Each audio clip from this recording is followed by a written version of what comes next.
Greetings, it's Vaygrim, back again with another episode of Resonant Rise. I've been busy. As you might have seen, not only have I been redecorating, but I've been upgrading here and there. My stash of essence berries is coming along nicely. The benefits of being on a server means this run 24/7, and as long as the server is cooperating. Nothing in the mailbox today, but I figured it was worth a check. So I'll take the hazardous route down. Just step out here, close that. Now, I have been very busy. This was here. Well, there was floor here last time you folks were visiting. And now what you notice is it goes all the way down to bedrock. Now, what you're seeing down there at the bottom is energized glowstone. That is thermal expansion. And it's a liquid that is actually closer to a gas. It spreads out and floats up. I've been piping it under the floor down there. I still have to get some more to do the corners. I haven't had enough chance to go get some more in the nether the easy way, though. What you're seeing way down there in the corner, that is my blood altar from Blood Magic. It was downstairs over here. I've had to redo the entrance to as you can see, the entrance to the tree farm. It's right here, temporarily. This is still the enchantment room. My collection of enchantment books is coming along very nicely. And I'm going to go over the Bibliocraft system here today. I think we need to visit that this episode. Actually had to use my brewing setup just a little while ago, and I'll let you know why. So, over here, that's still sheep, and that's still cows. I dug out down here as well to give myself some extra workspace. Now this is clear glass, as the Wayla tooltip will tell you. Oh, that reminds me. I had another project we need to go over as well before I forget. The tank of mob essence from the mob farm has been moved over here. I've been using it actually to peel enchantments off of books like this so that I can put those enchantments onto... actually, I need to steal you. I'm just going to repair that for a minute. So I can actually peel enchantments off and take it over and copy them on my Bibliocraft setup. I still have storage over here. I haven't changed that just yet. This setup is still working really, really good. I am going through a little bit more coal than I'd like, but I don't have enough of a blood magic system set up for my blood altar in order to be to put fire crystals in it. So... or lava stones. Can't remember what it's called. Anyway, I'm still working on that. So, yeah. Very, very cool. I can put that back in there. So, I have configured a few more thermal expansion machines here. I've got my energetic infuser for charging up my handy-dandy rapier. It's not super nice, but it's tricked out pretty well. I have a fluid transposer and a magma crucible. I had to make those in order to make this stuff, Gelid Cryothium, which is part of one of the projects that I did in between that I want to go over you guys with. Sawmill still over here. I have just recently made an alloy smelter because I need to start making some Ender IO conduits, pipes, reservoirs, things of that nature. I basically need to start working up the Ender IO tech tree. Ender IO and Mechanism are both very, very important to me, so I need to start working up my tech infrastructure now. I'm getting a little behind on it.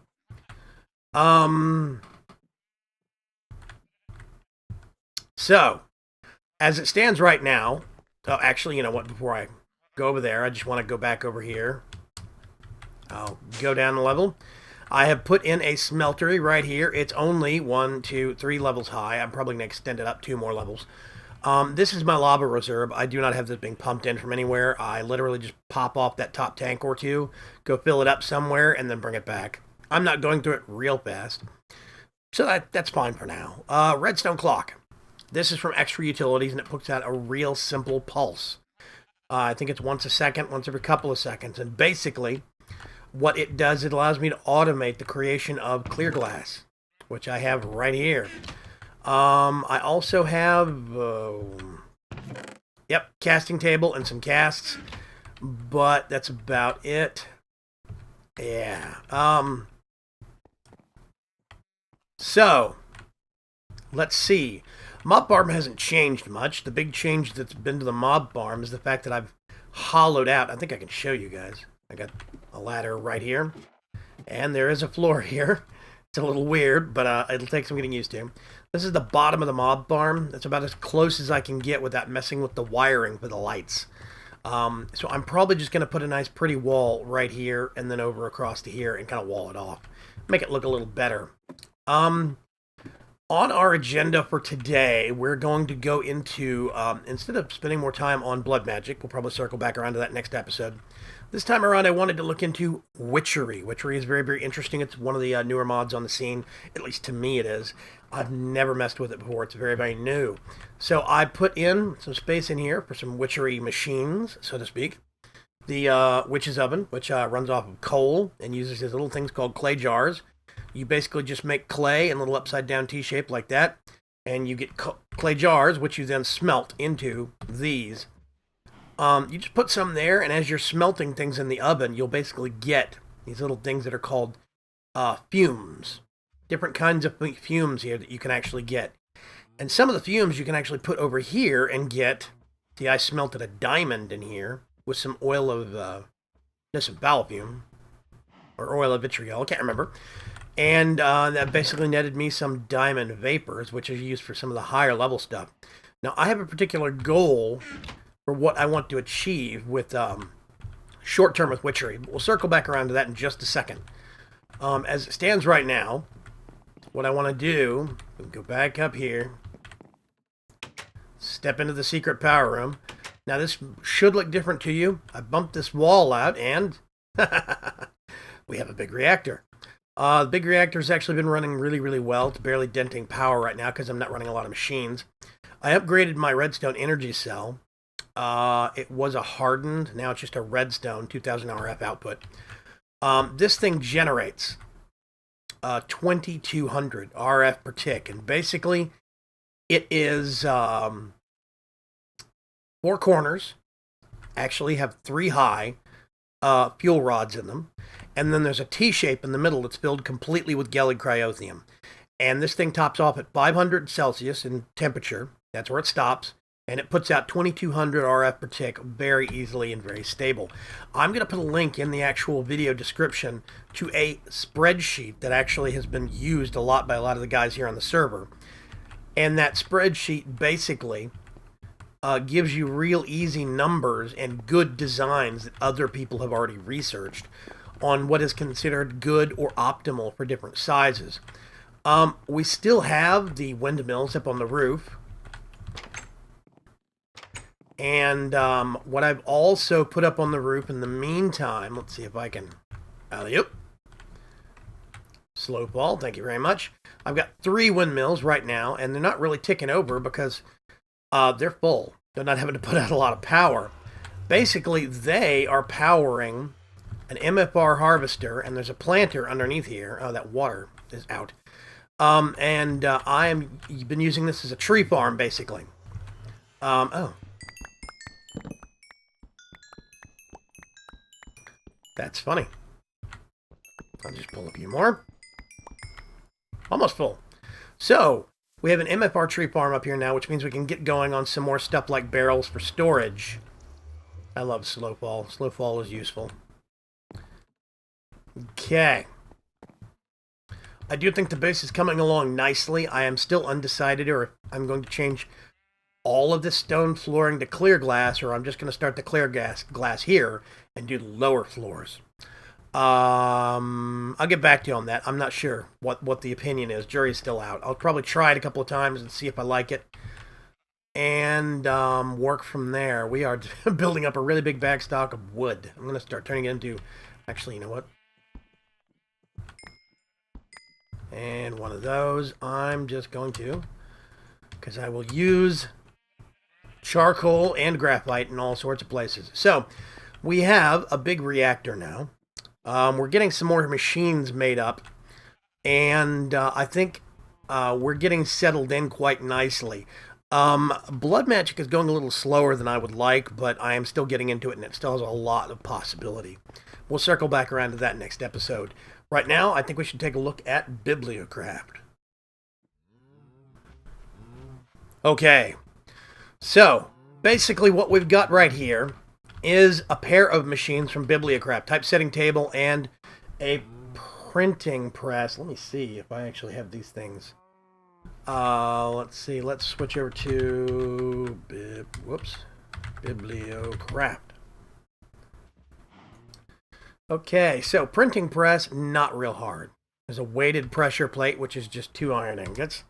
You've got some wood slabs, some blocks of iron ingots, and a blaze rod. So it's a little expensive in terms of resources because it uses a lot of iron, but that's about it. The typesetting table is a little more forgiving. A lot of wood, redstone, printing presses, and these things you're going to be making a lot of, called a printing press chase.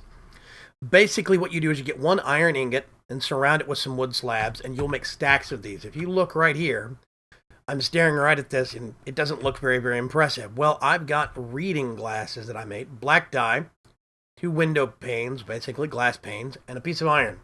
What you do is you put these on, and you can actually get a reading buff on your helmet. I'm still trying to pick that up, though. And now you see 26 chases right there. I've actually made them, and all you do, I'll just right-click and pull them off. That's a stack of 26, right? I just walk up and right-click, and I put a whole stack of them right there. Now, I've got a book, Aqua Affinity. I don't have any copies of this up on the shelf, and I want to make some. So what I do is right-click, and you'll see it requires 40 levels. Aqua Affinity 1. So I just shift, right-click, and it turns it into a enchanted plate. And it tells you what the enchantment is for. Now, these things only have 3 uses. What you're doing is basically turning 1 book into 3 books. But you have to sacrifice that book in the process, so you end up getting 2 extra. I swear those cows are going to drive me batty. I'm going to turn that down. Now, what this is doing, basically, there's ink up here on the top. It holds about 64 ink, and that's just squid ink from a squid. Ink sacks. And then you right-click the chase right there. This is a stack of books, and you can see 35 books. It has made a copy. I just right-click to pick it up. Aqua Affinity 1. That's it. So you can get 1 enchanted book and turn it into 3. And if you see right here, wearing those reading glasses, you get Ascent Boost 1, Ascent Boost 2. Efficiency, that's fall resistance, that's feather falling. Oh, we have Inferno, Never Hungry, Poison Ivy, Power, Projectile, all sorts of stuff. I'm still stockpiling and sorting out, but basically I always make sure I have at least 1 copy of a book, always at least 1, because then I can run off more copies if I need to, and I could get this book and stick it on here again and redo the whole process. Let's come up here and I just get this. And then normally, I could use these. Actually, you know what? I'm just going to give myself some... Actually, how many levels is that going to take? I'm going to get this book, and I want to put in my helmet. 24 levels. Okay. Well, I'll tell you what I'm going to do. I'm going to put those back. And I am going to go over to my Dartcraft book. My experience tome over here. I've got this, and if you'll notice, 60, 10, yeah, 6,000 level, 6,000 experience points. I'm just gonna hold it until I hit 24, because that's how many I need to put that buff on my helmet. 21, 22, 23, 24. 5,500. So basically, from about level, I don't know, 6 or 7, all the way up to 24 was only about 500 points. So you can see how this system goes so far in terms of fueling your buffs and fueling your repairs for your equipment. It makes it real easy. I go over here, and I now have Aqua Affinity 1 on my helmet. I can put that back on. Trouble is, now I don't see the handy-dandy little pop-ups when I'm looking at the books. I have to right-click on the shelf and see what stuff is. But I always carry my glasses around with me, and I'm still trying to get something that's got that buff on it for reading, so I can actually make sure and put it on my normal helmet, and I don't have to swap my glasses around. This is a real simple setup. This requires no power. It requires only ink, books, and basically some wood and iron, and a steady supply of enchanting. So once you do that, you get 1 book. If you get an Affinity 1 book, You can run it through the copy and then stick it on these handy Bibliocraft shelves like what I've got. It's very nice, keeps things organized, and I'm very, very impressed with it. So that Bibliocraft system has turned out to be very, very handy since we don't have Enchanting Plus, on here. We have that in Vaygrim's Chants, our normal series. Since I don't have the access to that mod and we cannot choose our enchantments, we have to get random and basically take what we can get. So what I've been doing, this is what the mob essence can be used for. What I've been doing is basically, Never Hungry 2, Respiration is what I want. If I get, let's get some, okay, I have a whole bunch of calendrite. I'll show you guys. I'm just going to make, actually, going to make a helmet. Now, calendrite is even more enchantable than gold, which means weird stuff starts happening. I put it in here, and you'll see work, and it starts ticking up. Now, this is going to take just a minute. I'll fast forward a little bit, and I'll get back to you as soon as it's done. Okay, we're approaching the end here, and it is fixing to finish up. Now, I set it at 30 levels, and it uses a big chunk of mob essence when it does that. Actually, I think it's using mob essence steadily as it goes. Now, that's not a real good example, but Protection 3. And this is basically the setup that I've been using to get a lot of my enchants, because I can fuel this mob essence endlessly from the mob farm. So now, if I wanted to, whoops, wrong machine, I could plug this, oh, well, it still has some durability left. I can plug this into here, get another Protection 3 book, and, you know, do whatever I want to. So now, just going to put that in there for the time being. Put that there. This does not require, the Auto Disenchanter from MFR does not require mob essence. Only the enchanter does. It uses a steady supply of fuel while it's enchanting.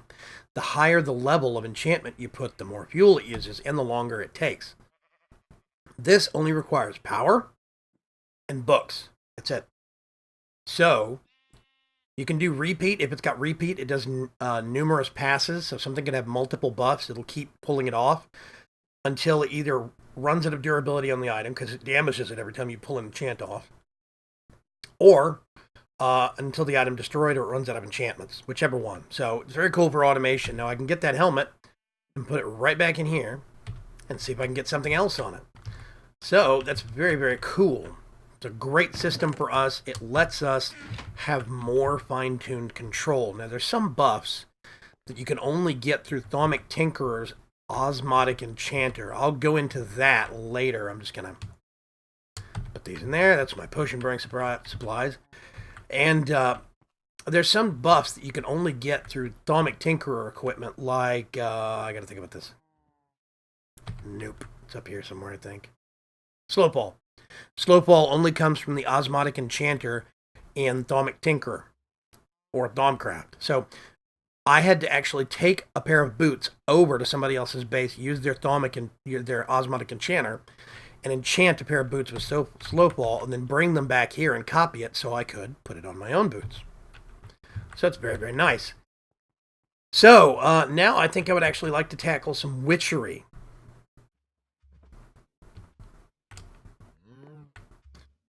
Okay, so basically witchery is a mod. How can I describe this? Witchery is a mod that actually kind of involves more nature-based stuff. There's plants that are involved with witchery, belladonna, water artichoke. There's mandrake. These things are a pain in the butt to get, and I'll show you why. Spanish moss. Basically, there's a lot of plants that you have to get, and if you can't get them, then you have to make them. There's a stuff called mutandas, which you actually have to make with wood ash and Hint of Rebirth, mandrake root. All of mandrake root you'll find out in the wild. Wood ash is just burning wood ash, or burning wood or saplings in the actual oven, in the witch's oven. You do bone meal and an egg and a Hint of Rebirth. Now, a Hint of Rebirth is, from the witch's oven, you get specifically a spruce tree.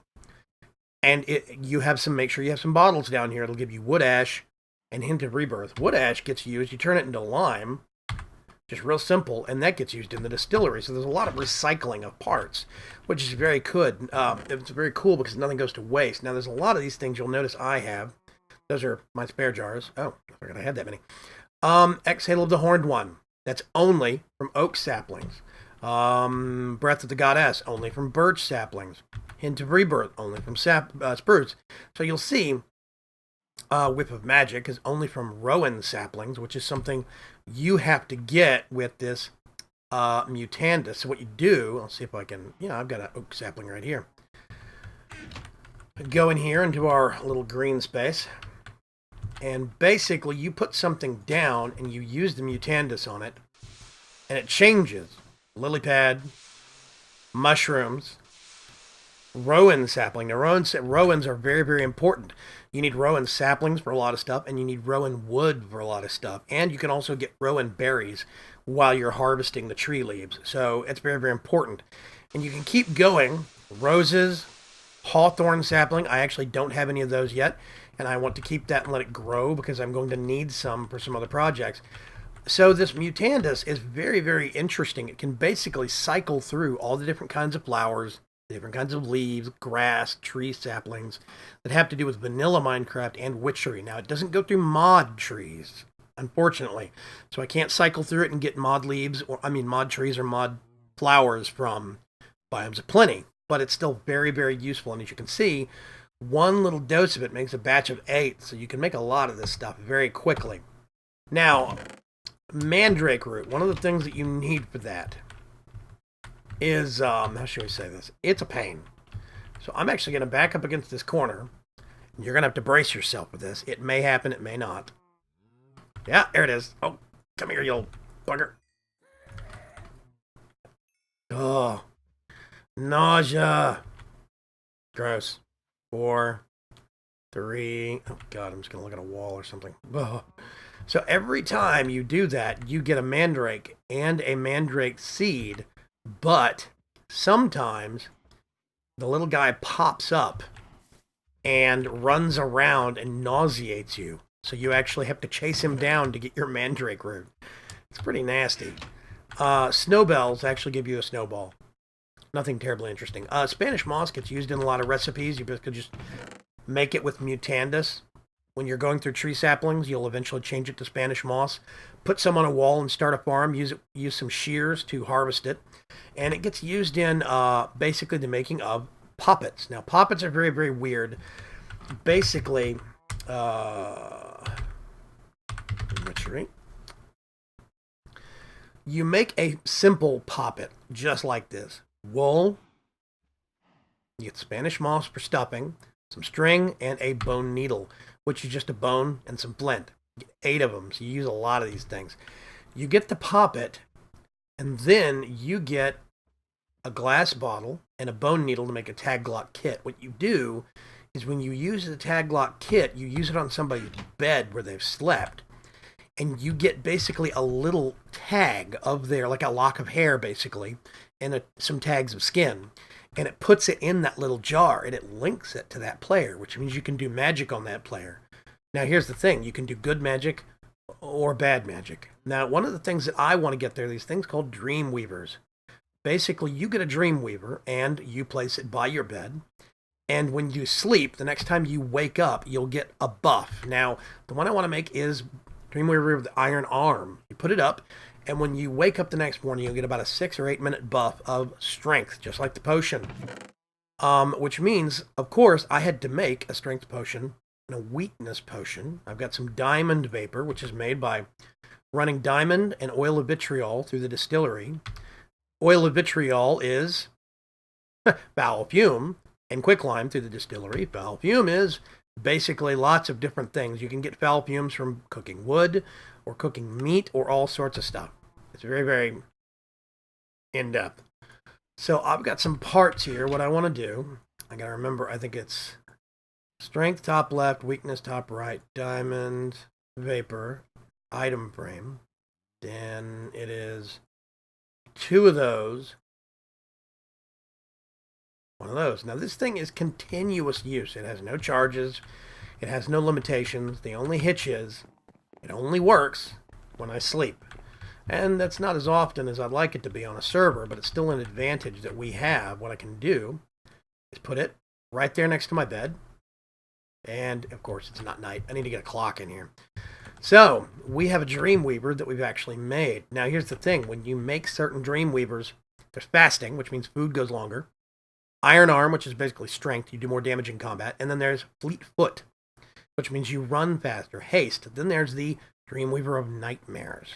Now, Dreamweaver of Nightmares gets all of these and inverts them. So you put them next to somebody else's bed, and they become slow, they become weak, and they become hungry constantly for about, I think it's about 3 minutes after they wake up every night. And you have to remember, these don't have to be right here. They have to be near the bed, which means they could be on the back of that wall, out of sight of the other person. So if you're sneaky, you could actually perform evil magic on other players with witchery. It's very, very cool. Now, in regards to poppets, poppets are actually protection magic, or there's some that are curse magic. Earth protection basically means that you don't die from falling damage. The trouble is, it's only one shot. You either have to keep it in your inventory, or you actually have to have something made called a poppet shelf that you hang at your house. Now, if you have a poppet shelf, or if you have the poppet in your inventory, it works anywhere, dimension-wide, any other dimensions, anywhere in the game, it'll still work. Earth protection is basically a one-shot save against fall damage. Water means it prevents you from drowning, dying from drowning once. Fire protection, death by fire damage once. Hunger, starving to death once. There's tool protection, which I believe is weapons. That'd be good on a PvP server. And then there's death protection, which stops one death, which I'm very, very interested in. Now, that's just clay. Oh, wait a minute. Let me think. Where is that's poppet of poppet protection. So I would have one of these to prevent other players from actually doing poppet magic on me. Evil poppet magic, or any kind. Voodoo poppet. That does hallucinations on the opponent. They see things. That's an evil kind of witchery. There is, that's the death protection that I was looking for. Vampiric poppet. I drain health out of my players, out of the target player very slowly. It's very, very nasty. So, yeah. Basically, I want to make a death protection poppet. Keep it around. Keep it on me. Drop of luck, which I have to make. I think we're going to have to work up to this because I have to get some of this. So, there's a lot of cool stuff you can do. Now, one of the key components about witchery is the altar. The altar is actually a power battery of a kind, basically. You make an altar using Breath of the Goddess, which is from a birch sapling. You have Exhale of the Horned One, which is from an oak sapling. You get 2 rowan logs. This is where rowan logs become important. And then 4 stone bricks and a bottle of water. That makes you 3. So you have to do this twice, because you basically have to have 6 blocks for it. So it's a 3x2 structure. Once you complete it, you'll get it looking like this with this kind of tablecloth on the top. Now, what I've done is I've made some extra things to decorate the top, and I'll show you why. I'm just going to take off my candelabra, and you'll notice now, instead of ×3 down here, it's ×1. If I put this back, shift, right-click, ×3. I have a chalice over here, and if I take that, the total number has gone down, but the recharge speed stays the same. So I put that back. All of a sudden, my total number has gone up, and you can see. And this ×3 is how quick it regenerates those points. I've discovered that zombie heads don't do anything. I need a wither skull to put here. But basically, you can put wither skulls. You can put chalices. Now, there's another kind of a chalice you can do that is a filled chalice. You have to make redstone soup. I haven't made this yet. I'm going to work up to that. But this works as a power center. It harnesses energy. Now, there's other things you can put on here. You can put player skulls on here from PvP. You can put a dragon egg from the Ender Dragon on here. All sorts of stuff. And the distillery, as long as it's within 10 blocks of this, it actually functions. Let me get a birch sapling. You'll notice... Oh, I need quicklime, too. Quicklime... I think. You can look at the recipes here.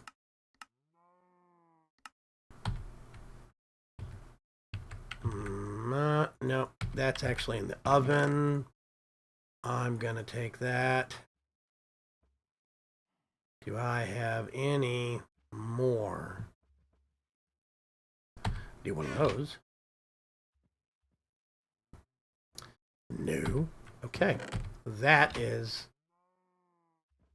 Yeah, it's in the oven also.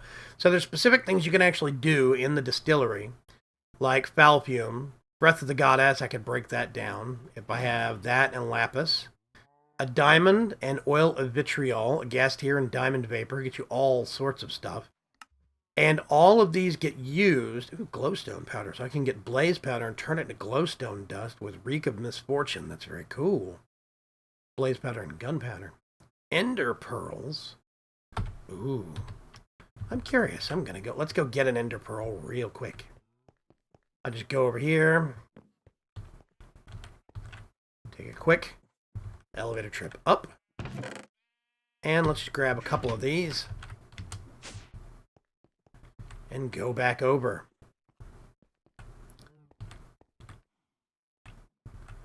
Okay. Take quicklime out. Put that in. And you should notice right away, this kicks to life and it starts processing. It's literally drawing power from here. It drains a little, this regenerates it. Since I have ×3, the altar never runs out. If it was only ×1, then that altar would get drained pretty quick, I think. So I'm going to leave that to run. Witchery actually is turning out to be a lot cooler than I thought it was going to be. Now, Witchery uses circle magic. There's actually some books that I need to make. Collecting fumes, distilling, circle magic. There's brews and infusions. All sorts of really impressive stuff that I need to make on this that I am not quite well versed on yet. And I'm still working up to it. So, yeah. It's very, very cool. I think you can make doors which only open to people that have the right keys. You can make brooms that let you fly. I'm very, very curious about that. I just don't know how it works yet. Hawthorn saplings, sticks. I just don't know how to enchant the broom to make it fly. I'm still working on some of this. So as we go, we can delve into this and learn more about witchery and blood magic together. I'm very, very psyched about that. So I'm going to go get some more supplies and set them things to cooking. And I'll be right back with you folks in just a moment.